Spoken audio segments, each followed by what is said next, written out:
There's a reason why I think if we only talk about rent, it's actually misleading. In the mid-1800s and late 1800s, production was still taking place under the old feudalist system. Land ownership and rents was the main source of authority. At that time, rent was also more powerful than profit. Today it's capitalism, so capitalists run pretty much everything. They own everything, and they dominate things like the media, political parties, and the central banks. What's interesting is that some scholars would argue that we're no longer even in a capitalist system. And there's a guy whose book I really like who wrote this book called Technofeudalism, Yanis. He uses this word technofeudalism to describe the system that we're currently in. The reason this is significant is because technofeudalism and these cloudalists that arose out of capitalism killed profit and markets. So Yanis says the system that is taking place now, instead of taking care of people and the planet, deepens the exploitation of people. With rent, people get limited access to things like valuable resources where there's a limited amount.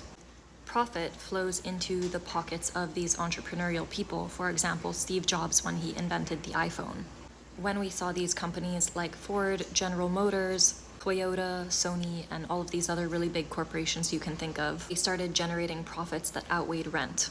When we moved to the digital is when cloud rent came into play. That's what I mentioned earlier about Apple enabling third-party developers to develop on their platform, of course not having to pay them because they're not employees, but charging 30% for being on their marketplace, and a lot of marketplaces do this. This is also true for algorithms, so if you think of Google search.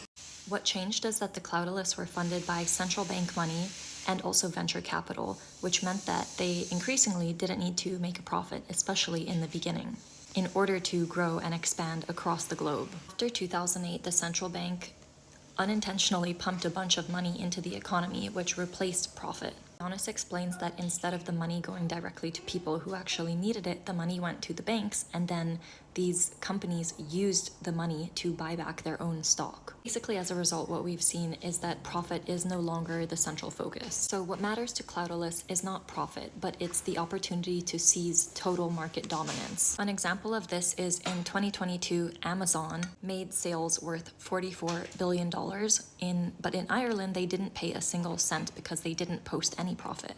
This means that they paid $0 in corporate tax. Tesla is another company whose profit margins hover around zero. But in 2020, their share price went from $90 to $700. Essentially, the shares are collateral for a lack of profit.